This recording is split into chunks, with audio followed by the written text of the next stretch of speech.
தமிழக அரசின் பொருளியல் மற்றும் புள்ளியியல் துறையில் பணியாற்றும் அமைச்சுப் பணியாளர்களுக்கு கடந்த 11 ஆண்டுகளாக பதவி உயர்வு மறுக்கப்பட்டு வருவதாக மருத்துவர் ராமதாஸ் தெரிவித்துள்ளார்.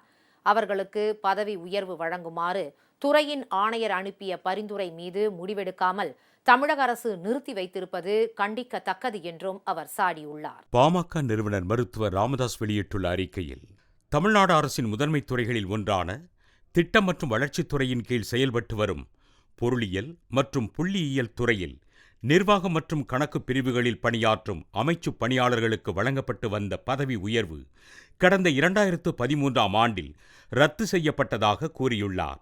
அதனால் அத்துறையில் பணியாற்றும் அமைச்சுப் பணியாளர்கள் அனைவரும் கடந்த 11 ஆண்டுகளாக பதவி உயர்வு பெற முடியாமல் எழுத்தர்களாகவே பணியாற்றி வருகின்றனர். இது அவர்களுக்கு இழைக்கப்பட்ட மிகப்பெரிய சமூக அநீதியாகும். பொருளியல் மற்றும் புள்ளியியல் துறையில் எழுத்தர்களாக பணியில் சேருபவர்கள் 35 ஆண்டுகள் வரை பணியாற்றியும் பதவி உயர்வு பெறாமல் எழுத்தர்களாகவே ஓய்வு பெறுவது மிகப்பெரிய கொடுமையாகும். கடந்த 10 ஆண்டுகளில் சுமார் 40 பேர் இத்துறையில் எழுத்தர்களாகவே ஓய்வு பெற்றுள்ளனர் என்பதே அவர்களுக்கு செய்யப்படும் துரோகமாகும். இந்த துரோகம் களையப்பட வேண்டும். 11 ஆண்டுகளாக மறுக்கப்பட்டு வரும் பதவி உயர்வு தங்களுக்கு வழங்கப்பட வேண்டும் என்பதுதான் அமைச்சுப் பணியாளர்களின் கோரிக்கை. ஆனால் நியாயமான அந்த கோரிக்கையை நிறைவேற்ற தமிழக அரசின் சார்பில் எந்த நடவடிக்கையும் எடுக்கப்படாததை நியாயப்படுத்த முடியாது. பொருளியல் மற்றும் புள்ளியியல் துறையில் பணியாற்றும் அமைச்சுப் பணியாளர்களுக்கு பதவி உயர்வு வாய்ப்பை மீண்டும் வழங்குவதற்கு எந்த தடையும் இல்லை.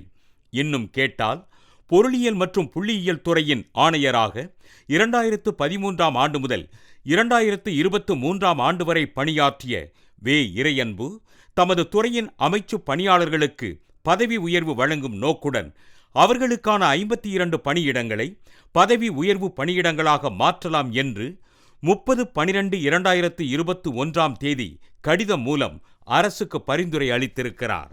இறையன்புக்கு பிறகு பொருளியல் மற்றும் புள்ளியியல் துறையின் இயக்குநராக பொறுப்பேற்ற கணேஷ் இறையன்பு அளித்த பரிந்துரையை செயல்படுத்த வேண்டும் என்று கடந்த 17/11/2023ஆம் தேதி நிதித்துறை செயலருக்கு நினைவூட்டல் கடிதம் அனுப்பியுள்ளார்.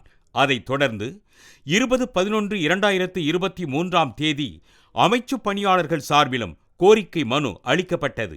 மேலும் இது தொடர்பாக சென்னை உயர்நீதிமன்றத்தில் அமைச்சுப் பணியாளர்கள் சார்பில் தொடரப்பட்ட வழக்கை விசாரித்த நீதியரசர் இளந்திரையன், அமைச்சுப் பணியாளர்களின் பதவி உயர்வு தொடர்பாக இறையன்பு அளித்த பரிந்துரை குறித்து 12 வாரங்களில் முடிவெடுக்க வேண்டும் என்று தமிழக அரசின் நிதித்துறை முதன்மைச் செயலாளருக்கு கடந்த ஜனவரி 4ஆம் தேதி ஆணையிட்டிருந்தார். அதன்பின் 8 வாரங்கள் நிறைவடைந்துவிட்ட நிலையில் இறையன்பு பரிந்துரையை அரசு இன்னும் ஆய்வு கூட செய்யவில்லை. இறையன்பு பரிந்துரையை செயல்படுத்துவதால் தமிழக அரசுக்கு கூடுதல் செலவு எதுவும் ஏற்படாது. இன்னும் கேட்டால், பொருளியல் மற்றும் புள்ளியியல் துறையில் 52 பணியிடங்களை பதவி உயர்வு பணியிடங்களாக மாற்றுவதன் மூலம் அரசுக்கு ரூபாய் 6.47 லட்சம் மிச்சமாகும். எனவே இனியும் தாமதிக்காமல் இறையன்பு பரிந்துரைக்கு ஒப்புதல் அளிப்பதன் மூலம் பொருளியல் மற்றும் புள்ளியியல் துறையின் அமைச்சுப் பணியாளர்களுக்கு பதவி உயர்வு வழங்க தமிழ்நாடு அரசு முன்வர வேண்டும் என மருத்துவர் ராமதாஸ் வலியுறுத்தியுள்ளார்.